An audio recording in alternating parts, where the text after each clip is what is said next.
Hello guys, welcome back to my channel. ಇವತ್ತು ಏನು special ಅಂತ ಅಂದರೆ ಚಿಕನ್. ಎಲ್ಲರಿಗೂ ಇಷ್ಟ ಆಗುವಂಥ ಚಿಕನ್, ಕೋಳಿ ಸಾರು ಹಾಗೂ ಗ್ರೇವಿ ಅಂತಲೂ ಹೇಳ್ಬೋದು. ಇದೊಂದು ಡಿಫ್ರೆಂಟ್ ಆಗಿರೋ ರೆಸಿಪಿ ತೋರಿಸ್ತೀನಿ, ಬನ್ನಿ ನೋಡೋಣ ಹೇಗೆ ಮಾಡೋದು ಅಂತ. ಫಸ್ಟಿಗೆ ನಾನಿಲ್ಲೊಂದು 2.25-3 kg ಚಿಕನ್ ತೊಗೊಂಡಿದ್ದೀನಿ. ಅದನ್ನ ತೊಳೆದಿಟ್ಕೊಂಡಿದ್ದೀನಿ ಒಂದು ಸ್ವಲ್ಪ ಅರಿಶಿನ ಹಾಕ್ಕೊಂಡು. ಮತ್ತು ರುಬ್ಬಕ್ಕೆ ಏನೇನು ತೊಗೋತಿದ್ದೀನಿ ಅಂದರೆ ಇಲ್ಲಿ ಈರುಳ್ಳಿ ತೊಗೋತಿದ್ದೀನಿ, ಮೆಣಸೆಕಾಯಿ, ಸ್ವಲ್ಪ ಬೆಳ್ಳುಳ್ಳಿ ಮತ್ತು ಶುಂಠಿ, ಅದ್ರ ಜೊತೆಗೆ ಚಕ್ಕೆ, ಲವಂಗ, ಮೆಣಸು ತೊಗೋತೀನಿ ಸ್ವಲ್ಪ.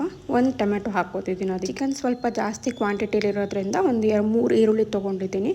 ಹಾಗೆ ಒಂದು ಬೌಲಲ್ಲಿ ಗಸಗಸೆ ಮತ್ತು ಗೋಡಂಬಿನ ಹಾಕ್ಕೊಂಡಿದ್ದೀನಿ. ಸೊ ರುಬ್ಬಕ್ಕೆ ಇದನ್ನೆಲ್ಲ ಮಿಕ್ಸಿಗೆ ಹಾಕ್ಕೊಳ್ಳೋಣ. ಈ ರೆಸಿಪಿ ನಾರ್ಮಲಾಗಿ ಚಿಕನ್ ಸಾಂಬಾರು ಅಂತ ಅಂದರೆ, ಗ್ರೇವಿ ಅಂತ ಅಂದರೆ ಏನು ಮಾಡ್ತಾರೆ, ಫ್ರೈ ಮಾಡ್ಕೋತಾರೆ. ಆಲ್ಮೋಸ್ಟ್ ಮಸಾಲೆ ಎಲ್ಲ ಫ್ರೈ ಮಾಡಿಕೊಂಡು ಆಮೇಲೆ ಅದನ್ನ ರುಬ್ಕೋತಾರೆ. ನಾನಿಲ್ಲಿ ಫ್ರೈ ಮಾಡ್ದೇ ನಾನು ರುಬ್ಬಕ್ಕೆ ಹಾಕ್ಕೋತಿದ್ದೀನಿ.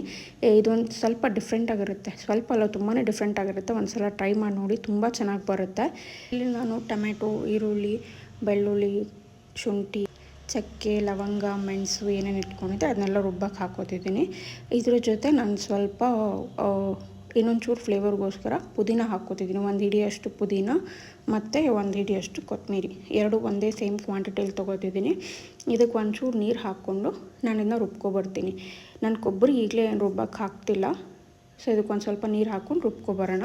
ನಾವು ಮನೇಲಿ ಸ್ವಲ್ಪ ಜನ ಜಾಸ್ತಿ ಇರೋದ್ರಿಂದ ಕ್ವಾಂಟಿಟಿ ಸ್ವಲ್ಪ ಜಾಸ್ತಿಲೇ ಮಾಡ್ಕೋತೀನಿ ನಾನು. ಸೊ ರುಬ್ಬಿದ ಮೇಲೆ ನನಗೆ ಈ ಟೆಕ್ಸ್ಚರ್ ಇದ್ದರೂ ಸಾಕು. ಮತ್ತು ಈಗ ಒಗ್ಗರಣೆಗೆ ನಾನು ಸ್ವಲ್ಪ ಈರುಳ್ಳಿ ತೊಗೋತಿದ್ದೀನಿ ಮತ್ತು ಪಲಾವ್ ಎಲೆ, ಸ್ವಲ್ಪ ಚಕ್ಕೆ, ಲವಂಗ, ಮರಾಠಿ ಮೊಗ್ಗು ಮತ್ತು ಸ್ಟಾರ್ ಹೂವು ತೊಗೋತಿದ್ದೀನಿ. ಪಾತ್ರೆಗೆ ಸ್ವಲ್ಪ ಎಣ್ಣೆ ಹಾಕ್ಕೊಂಡು ಅದಕ್ಕಾದಮೇಲೆ ಈ ಚಕ್ಕೆ, ಲವಂಗ, ಎಲೆ ಮತ್ತು ಸ್ಟಾರ್ ಹೂವು ಏನಿದೆ ಅದೆಲ್ಲ ಹಾಕ್ಕೊಂಡು ಸ್ವಲ್ಪ ಹುರ್ಕೋತೀನಿ. ಇದೆಲ್ಲ ಹುರಿಯೋ ಟೈಮಲ್ಲಿ ಸ್ಮೆಲ್ ಅದೆಷ್ಟು ಚೆನ್ನಾಗಿ ಬರುತ್ತಲ್ಲ, ಹೌದು, ಅಬ್ಸರ್ವ್ ಮಾಡಿ ನೋಡಿ, ಸ್ಮೆಲ್ ತುಂಬಾ ಚೆನ್ನಾಗಿ ಬರುತ್ತೆ. ಸೊ ಇದೆಲ್ಲ ಹುರ್ಕೊಂಡಾದ್ಮೇಲೆ ನಾನು ಇದಕ್ಕೆ ಈರುಳ್ಳಿ ಹಾಕ್ಕೋತೀನಿ.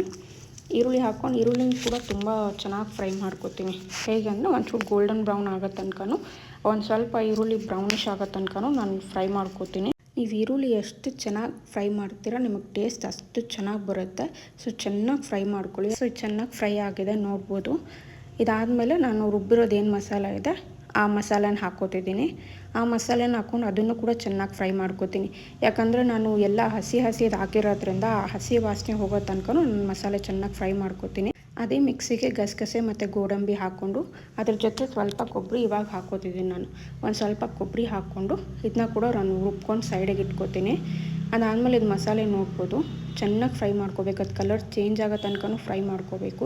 ಅದು ಫ್ರೈ ಮಾಡ್ತಾ ಕಲರ್ ತುಂಬಾ ಚೆನ್ನಾಗಿ ಬರುತ್ತೆ. ಇವಾಗ ಏನು ಲೈಟ್ ಗ್ರೀನ್ ಥರ ಕಾಣ್ತಿದೆ ಅದು ನಿಮಗೆ ಬಾಟಲ್ ಗ್ರೀನ್ ತನಕ ಟರ್ನ್ ಆಗಬೇಕು. ಅಷ್ಟು ಚೆನ್ನಾಗಿ ಫ್ರೈ ಮಾಡ್ಕೊಳ್ಳಿ. ನೋಡ್ಬೋದು ಇಲ್ಲಿ ಕಲರ್ ಹೆಂಗೆ ಟರ್ನ್ ಆಗಿದೆ ಅಂತ. ಸೊ ಇದಕ್ಕೆ ನಾನು ಇವಾಗ ಚಿಕನ್ ಹಾಕ್ಕೋತೀನಿ. ಇದಕ್ಕೆ ಚಿಕನ್ ಹಾಕ್ಕೊಂಡು ನಾನು ಚೆನ್ನಾಗಿ ಫ್ರೈ ಮಾಡ್ಕೋತೀನಿ. ಮತ್ತು ಯಾಕಂದರೆ ನಾನು ಆಲ್ರೆಡಿ ಹೇಳಿದ್ರಿಂದ ಫಸ್ಟ್ ಏನು ಮಾಡ್ತೀವಿ ನಾವು ನಾರ್ಮಲಾಗಿ ಈರುಳ್ಳಿ ಹುರಿದ್ಮೇಲೆ ನಾವು ಚಿಕನ್ ಹಾಕ್ಕೊಂಡು ಚೆನ್ನಾಗಿ ಫ್ರೈ ಮಾಡ್ಕೋತೀವಿ. ಸೊ ಇಲ್ಲೇ ನಾನು ಆಲ್ರೆಡಿ ಮಸಾಲೆ ಹಾಕಿರೋದ್ರಿಂದ ಚಿಕನ್ದು ಹಸಿ ವಾಸನೆ ಹೋಗೋ ತನಕ ನಾವು ಮಸಾಲೆಯಲ್ಲೇ ಚೆನ್ನಾಗಿ ಫ್ರೈ ಮಾಡ್ಕೋಬೇಕು. ಆ ಫ್ಲೇವರ್ ಏನಿದೆ ನಾವು ಹಾಕಿರೋದು ಮಸಾಲೆ ಅದೆಲ್ಲ ಚಿಕನ್ಗೆ ಹಿಡಿಬೇಕು. ಅಲ್ಲಿ ತನಕನೂ ಚೆನ್ನಾಗಿ ಫ್ರೈ ಮಾಡ್ಕೊಳ್ಳಿ ಅದನ್ನು. ಸೊ ಇದನ್ನು ನೀವು ಗ್ರೇವಿ ಥರನೂ ಮಾಡ್ಕೋಬೋದು. ಜಾಸ್ತಿ ನೀರು ಹಾಕದೆ ನೀವು ಅದೇ ಇದರಲ್ಲಿ ಬೇಯಿಸ್ಕೋತೀನಿ ಅಂದರೆ ಚಿಕನ್ ನೀರು ಬಿಡೋದ್ರಿಂದ ಆ ನೀರೇ ಸಾಕಾಗುತ್ತೆ. ಅದನ್ನೇ ನೀವು ಗ್ರೇವಿ ಥರನೂ ಮಾಡ್ಕೋಬೋದು ತಿಕ್ಕಾಗಿ. ನಾನಿಲ್ಲಿ ಗೋಡಂಬಿ ಹಾಕ್ತಿರೋದ್ರಿಂದ ಸ್ವಲ್ಪ ತಿಕ್ನೆಸ್ ಜಾಸ್ತಿನೇ ಇರುತ್ತೆ, ಗಟ್ಟಿಯಾಗೇ ಬರುತ್ತೆ ಅದು ಗ್ರೇವಿ ಥರನೇ. ಬಟ್ ಇದು ನಿಮ್ಗೆ ಸಾಂಬಾರು ಥರ ಬೇಕು ಅಂದರೆ ಅದಕ್ಕೆ ನಾವು ಸ್ವಲ್ಪ ನೀರು ಹಾಕ್ಕೊಂಡ್ರೆ ಅದು ಕೂಡ ಸಾಂಬಾರು ಥರನೇ ಚೆನ್ನಾಗಿ ಬರುತ್ತೆ. ಅದು ಎರಡಕ್ಕೂ ಚೆನ್ನಾಗಿರುತ್ತೆ. ಗ್ರೇವಿ ಥರನೂ ಚೆನ್ನಾಗಿರುತ್ತೆ, ಸಾಂಬಾರು ಥರನೂ ಚೆನ್ನಾಗಿರುತ್ತೆ. ಇದು ನೀವು ಮುದ್ದೆ ಜೊತೆ ತಿನ್ಬೋದು. ಈಗ ಇದನ್ನ ನಾನು ಮುದ್ದೆಗೆ ಅಂತಲೇ ಮಾಡ್ಕೋತೀನಿ. ಮತ್ತು ನನಗೆ ಏನಾದರೂ ಸ್ವಲ್ಪ ಉಳಿತು ಅಂತ ಅಂದರೆ ನಾನು ಬೆಳಗ್ಗೆಗೆ ದೋಸೆಗೆ ಅಂತ ಇದ್ರ ಜೊತೆಗೆ ದೋಸೆ ಮಾಡಿಕೊಂಡ್ರೆ ದೋಸೆ ಕೂಡ ಚೆನ್ನಾಗಿರುತ್ತೆ ಚಿಕನ್ನು. ಆಲ್ಮೋಸ್ಟ್ ನೀವು ಚಿಕನ್ ಅಬ್ಸರ್ವ್ ಮಾಡಿದಿರೋ ಇಲ್ವೋ, ಇವಾಗ ಮಾಡಿದ್ರೂ ಅದು ಬೆಳಗ್ಗೆ ಮಾಡಿದಾಗ ಒಂಥರ ಡಿಫ್ರೆಂಟ್ ಟೇಸ್ಟ್ ಇರುತ್ತೆ. ಬಟ್ ಅದನ್ನ ಸಾಯಂಕಾಲ ತಿಂದಾಗಲೇ ಇನ್ನೂ ಚೆನ್ನಾಗಾಗಿರುತ್ತೆ ಟೇಸ್ಟ್ ಎಲ್ಲ. ಸೊ ಒಂದು ಸಲ ಟ್ರೈ ಮಾಡಿ ನೋಡಿ. ಅದನ್ನು ಕೂಡ ಮಾಡಿದರೆ ನನಗೆ ಕಮೆಂಟ್ ಮಾಡಿ ತಿಳಿಸಿ. ಸೊ ನಾನು ಚಿಕನ್ ಇವಾಗ ಚೆನ್ನಾಗಿ ಮಿಕ್ಸ್ ಮಾಡ್ಕೋತೀನಿ, ಆ ಮಸಾಲೆ ಎಲ್ಲ ಚಿಕನ್ಗೆ ಹಿಡೀಲಿ ಅಂತ. ಚಿಕನ್ ಸಾಫ್ಟ್ ಆಗೋ ತನಕನೂ ಚೆನ್ನಾಗಿ ಫ್ರೈ ಮಾಡ್ಕೊಳ್ಳಿ, ಆ ನೀರು ಬಿಡೋ ತನಕನೂ. ಇಲ್ಲಿ ನೋಡ್ಬೋದು ನೀಟಾಗಿ ನಾನು ಟ್ವಿಸ್ಟ್ ಕೊಡ್ತಾಯಿದ್ದೀನಿ. ಕೆಳಗಡೆ ಮಸಾಲೆ ಏನಿದೆ ಅದೆಲ್ಲ ನೀಟಾಗಿ ಚಿಕನ್ಗೆ ಹಿಡ್ಕೊಳ್ಳಿ ಅಂತ.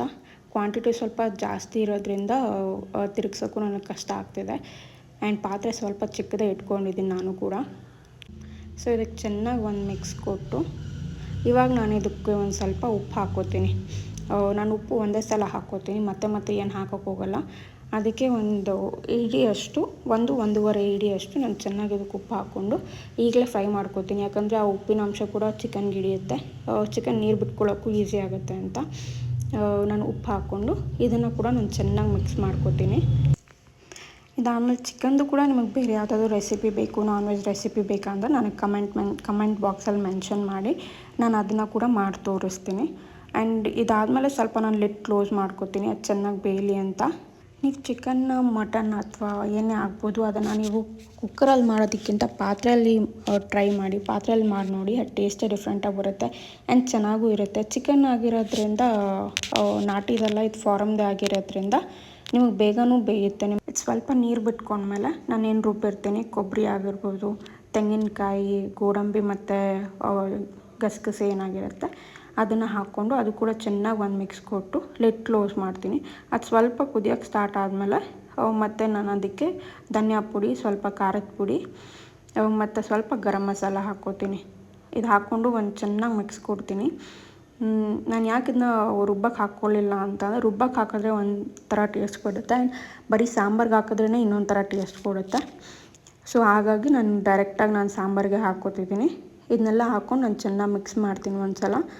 ಇದ್ರ ಜೊತೆ ಈ ಟೈಮಲ್ಲಿ ನೀವು ಬೇಕಾದರೆ ಒಂಚೂರು ಕೊತ್ತಂಬರಿ ಮತ್ತು ಪುದೀನ ಹೀಗೆ ಹಾಕ್ಕೊಂಡು ಅದನ್ನು ಕೂಡ ಸೇರಿಸಿ ನೀವು ಮಿಕ್ಸ್ ಮಾಡ್ಕೋಬೋದು, ಅದು ಕೂಡ ಚೆನ್ನಾಗಿರುತ್ತೆ. ಸೊ ಇದೆಲ್ಲ ಒಂದು ಸಲ ಮಿಕ್ಸ್ ಮಾಡ್ಕೊಂಡ್ಮೇಲೆ ಒಂದು 2 ನಿಮಿಷ ಬಿಟ್ಟು ಮತ್ತು ನಾನು ಇದಕ್ಕೆ ಸ್ವಲ್ಪ ಚಿಕನ್ ಮಸಾಲ ಹಾಕ್ಕೋತೀನಿ. ಇದು ಪ್ಯಾಕೆಟ್ ಚಿಕನ್ ಮಸಾಲಾನ ನಾನು ಮನೇಲಿ ಇನ್ನೂ ಏನು ಸ್ಟಾರ್ಟ್ ಮಾಡಿಲ್ಲ ಮಾಡ್ಕೊಳ್ಳೋದು. ಸೊ ಇದನ್ನು ಹಾಕ್ಕೊಂಡು ಇದನ್ನು ಕೂಡ ಚೆನ್ನಾಗಿ ಮಿಕ್ಸ್ ಮಾಡಿಕೊಂಡು ಲಿಡ್ ಕ್ಲೋಸ್ ಮಾಡಿಬಿಟ್ಟು ಅದೊಂದು ಸ್ವಲ್ಪ ಬೇಯಕ್ಕೆ ಬಿಡ್ತೀನಿ. ಇನ್ನೂ ಸ್ವಲ್ಪ ಚಿಕನ್ ಬೇಯಬೇಕಾಗಿತ್ತು ಆದ್ದರಿಂದ. ಸೊ ಇವಾಗ ನೋಡ್ಬೋದು ಚಿಕನ್ ಬೆಂದಿದೆ. ಇಷ್ಟು ಬೆಂದರೆ ಸಾಕು. ನೀವು ಟೇಸ್ಟ್ ನೋಡಿ ಇದ್ರ ಪ್ರಕಾರ ಉಪ್ಪು ಒಂಚೂರು ಕಮ್ಮಿ ಇದ್ದರೆ ಉಪ್ಪು ಖಾರ ಹಾಕ್ಕೊಂಡು ನಿಮ್ಮ ಟೇಸ್ಟ್ ತಕ್ಕಂತೆ ನೀವು ಅದನ್ನು ಮಾಡ್ಕೋಬೋದು. ಸೊ ಇದಾಗಿತ್ತು ನನ್ನ ಚಿಕನ್ ರೆಸಿಪಿ. ಇಷ್ಟ ಆಗಿದರೆ ಲೈಕ್ ಮಾಡಿ, ಶೇರ್ ಮಾಡಿ, ಕಮೆಂಟ್ ಮಾಡಿ. Thank you.